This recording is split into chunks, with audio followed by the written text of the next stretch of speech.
You're listening to Art Dust with Glenda Gibson and Donna Drouin.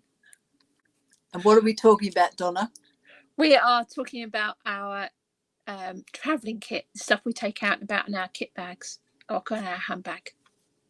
And also our little books. Like we're both doing a book that's a little bit different. I thought I'd talk about my kit bag first because that won't take long. So my kit bag is just a little pencil case. It's a cork pencil case from Spain that was given to me for my 60th birthday. And in it, I'll rattle it about so you can hear. In it is a pen, a dip pen, another pen, a felt tippy thing, 2 cool pencils that Donna got me from somewhere, a graphite pen, a little tiny pair of scissors, which I hope they won't take from me when I go through Kuala Lumpur airport, as I lost my other pair, a pencil sharpener, and I've also got a paintbrush, but it's one that has water in the handle of the paintbrush, and you can use it in a watercolor kit, which I sometimes take a watercolor kit with me, but not always. But I keep this in here, so I've always got a paintbrush and water. It's really cool. It lasts quite a long time. So that's I sometimes have a rubber in here as well, and sometimes some glue, but I don't at the moment. And that fits in my handbag. I take it with me, and just a little A5 book of some sort. I've always carried a book and pen because I'm a writer as well. Not much of a writer, but I am a writer and keep a journal, a written journal. But I've also started to do drawings and doing them more out and about, following the fine example of Donna, who will now tell you about her kit bags, her things she takes out and about. So what do you draw actually, Glenda? I was going to ask you, when you go out and about in your travelling, what sort of things do you draw when you go out and about? I love leaves and light patterns to do with leaves, so I'll draw those. I sometimes do a little sketch of a person, actually. If I'm in a gallery, I might draw something from the gallery that I'm in. Oh, we went to the museum, didn't we? We drew those owls down in Leicester Museum. Yeah. So I do that, not that often.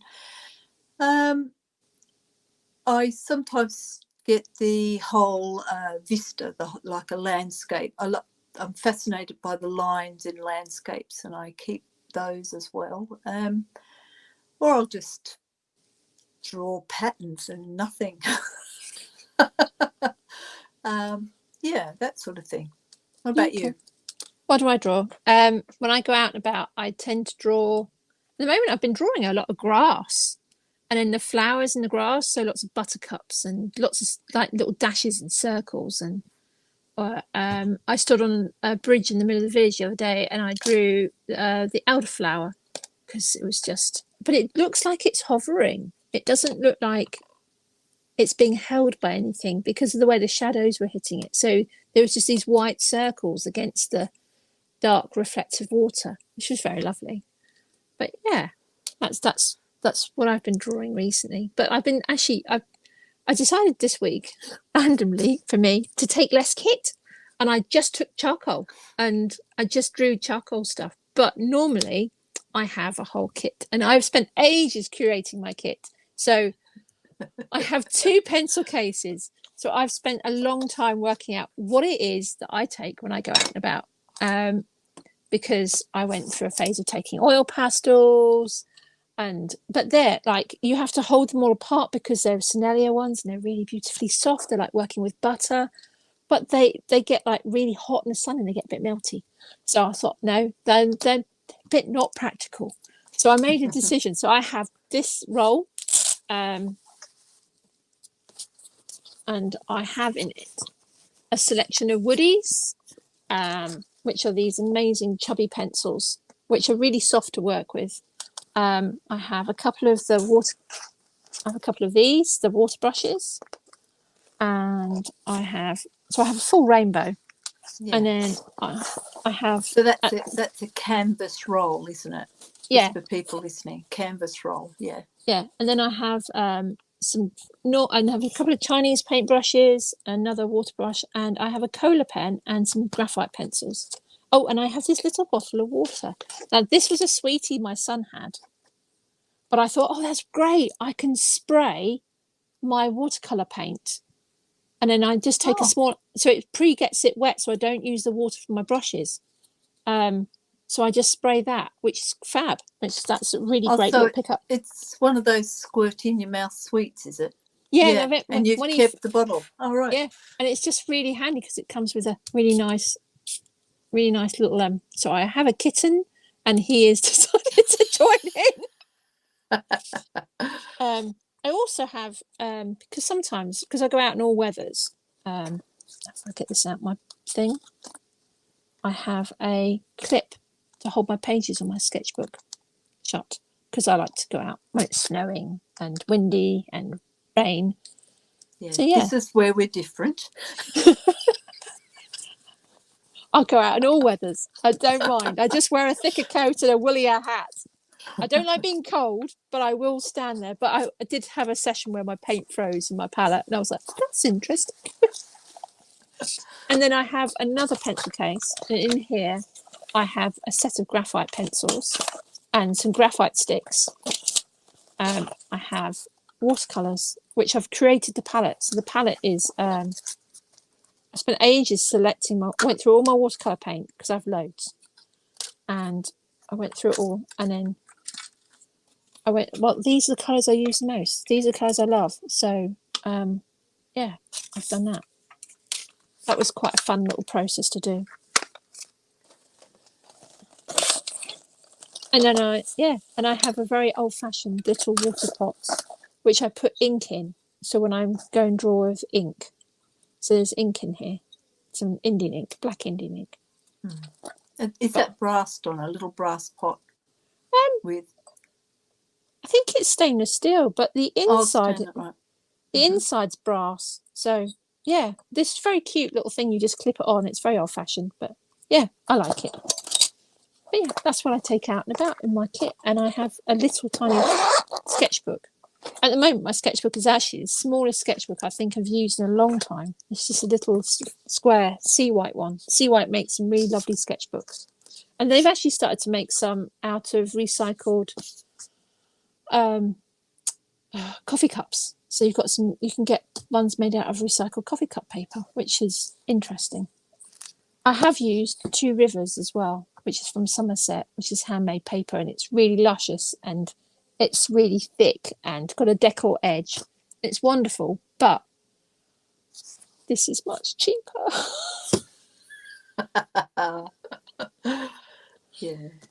Yeah. So yeah. So that's my kit. So what do you draw in that, and going to tell us what's in it? Yeah, at the moment I have been drawing grass.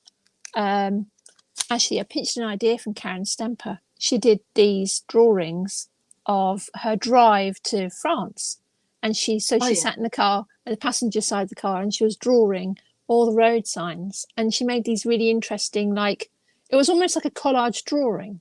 So as you go along, there's all these different lampposts and signs, and then she filled the whole thing up. And I thought, oh, that's really interesting. So I thought, I wonder how different it'd be, because we were going to Leeds.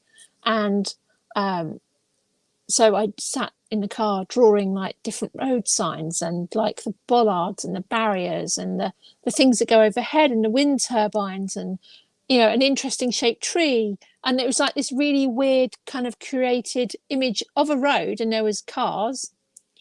But it was very different because you had to think very differently about the space that was in front of you, because obviously it was always moving and it's always changing. Rated drawing. Yeah, there's traveling drawing. But yeah, so I've done a couple now, and I've really enjoyed it because it's a very different, quick challenge to do, but sitting in a car and just, yeah. I mean, it'd be easier if we stopped at traffic lights or in a traffic jam, but when you're moving at speed, oh, there's a wind turbine. Oh, that's an interesting shaped pylon. But have you ever tried to take a an easel out and set it up and draw? What do you actually take out to draw it? Is it just that little white square book? Yeah, I have taken out jelly pads as well and tried printing outside, but they dry ridiculously fast. So I did some as an experiment, but I was like, not sure. I think I'd have to add extender. But I have, I lean on a bridge most of the time, so I don't need anything to. That's right, you do.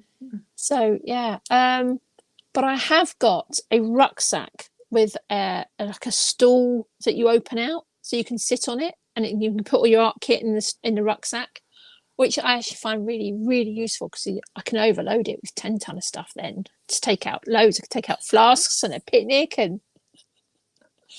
but whole thing. But that's if I'm going if I'm going to a different place that's further away, then I'll put more in my bag.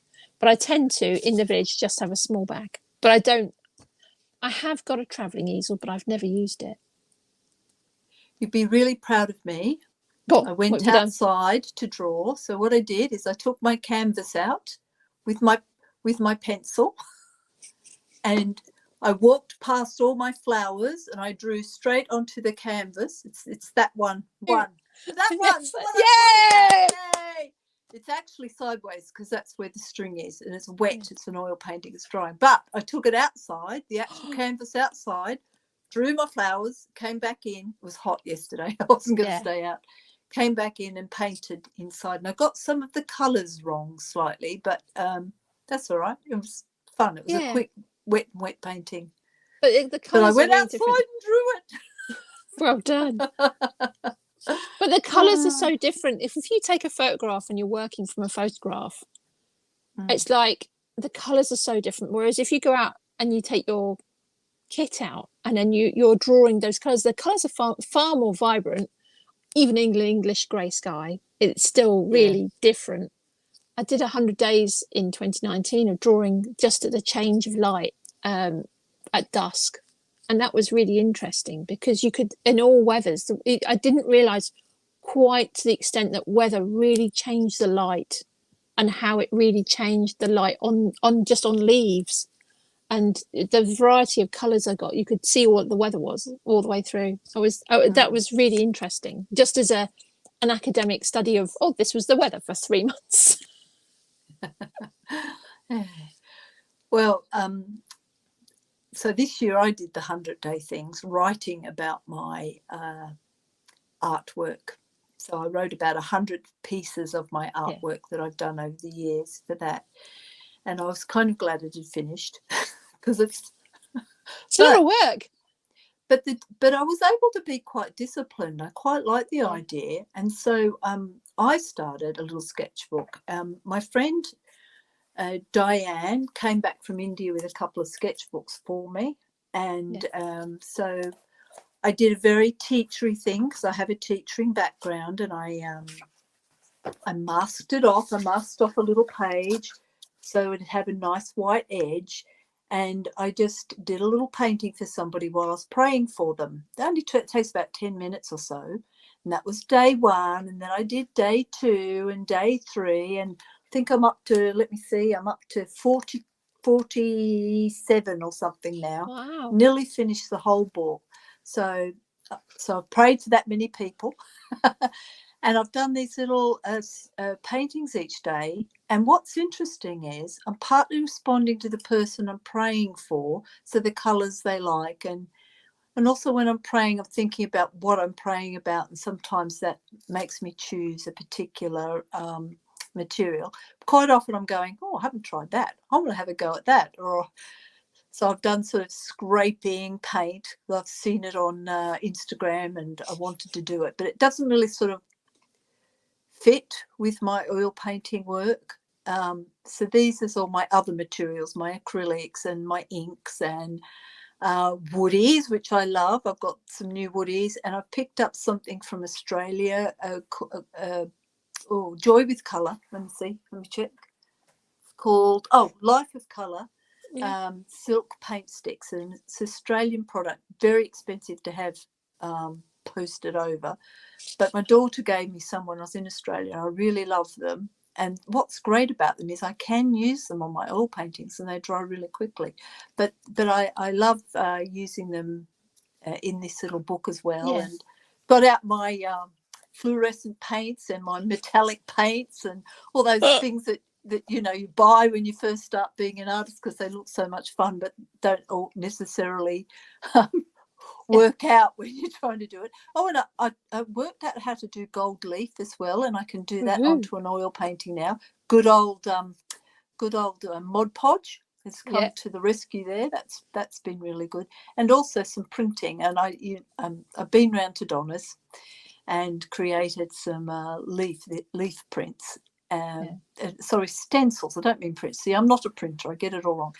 I created a stencil of some leaves of the rowan tree in my garden, and I've been having a go with them, and they're working out as well.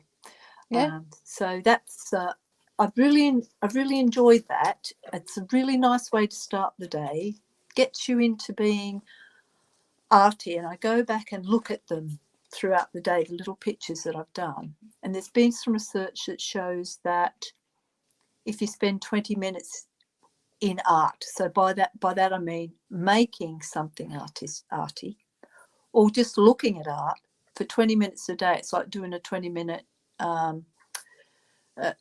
meditation or something like that.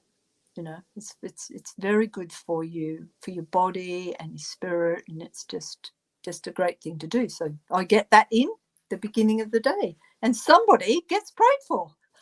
Bonus. Yeah, so that's what I'm doing. I've been with my sketchbooks. So I've been reading Joshua, and I've been doing Lectio Divina just a tiny bit every day. That's been like quite interesting because I've not decided. I've done it for Psalms before, which is kind of a bit obvious because you start at the beginning of Psalms and go all the way through. It takes forever. And then I did that for 100 days. I actually got to a point where I was actually feeling a bit depressed, and I think it was David who got to me. He was like, really, like, you know, because he was moaning all the time, and that level of reading a psalm and he was moaning really, I was like, oh, I might have to leave this for a couple of days, and then I came back to it. But yeah, I did that for 100 days.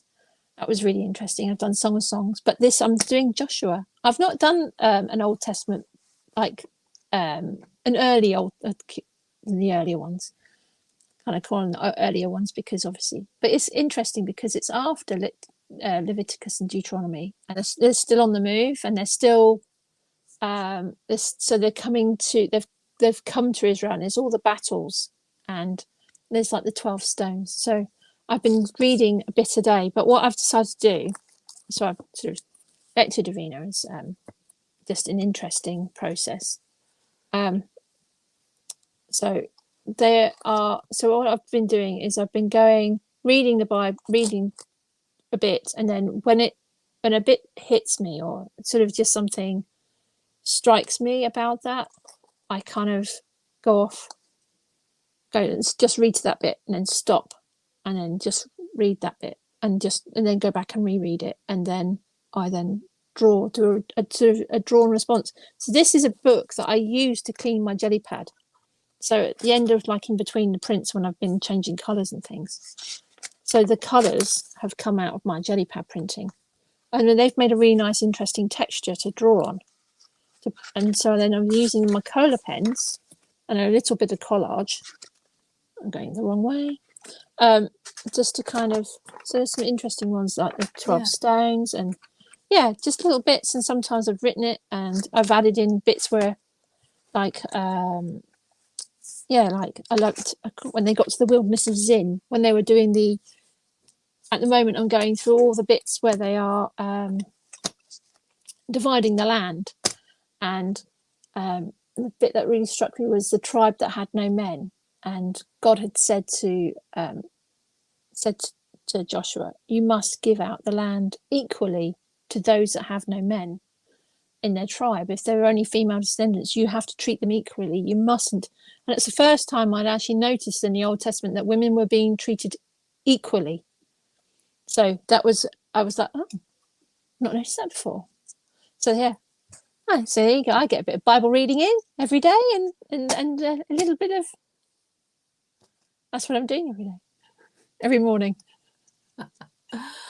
Well, I think that's enough for this podcast. It's given me some hints about future podcasts with your cola pens, which people won't know what they are, and perhaps we should explain Lectio Divina and Visio Divina in a bit more detail. So we might do that in another podcast.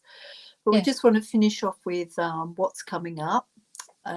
We've got Rosie's Retreat coming up this year in August, the 11th, the 12th and the 13th. It's beautiful riverside barn conversion, full of art, full of beautiful people. It's so relaxed. You can do what you like. You can come and listen to what Donna and I are talking about, or walk the river, or have a sleep. It's just such a relaxed,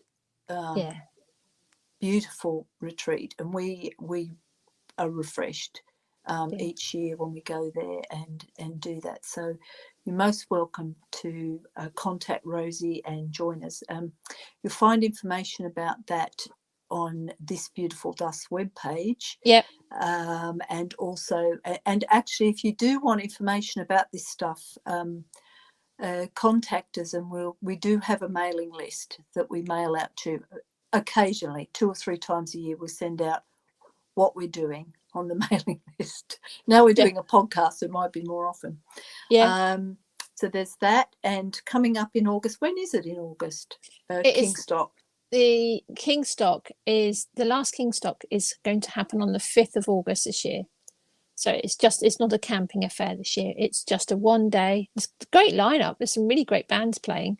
James has booked some corkers, so I'm really looking forward to going.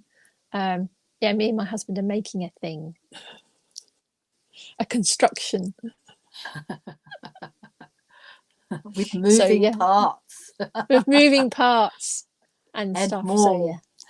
So so we're really looking forward to. There's been many a discussion going, well, how are we going to make that? Well, this, but yes, it'll be a surprise. It's a surprise, so I can't give it any more away than that.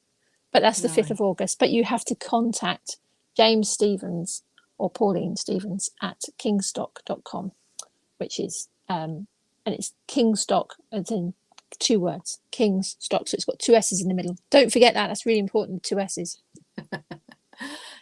So it's a wonderful music event. We were involved for a couple of years as artists, but it's predominantly a wonderful music event with Christian artists who are musicians, not just worship leaders in a church. They're musicians in their own right, a little bit like we're artists in our own right.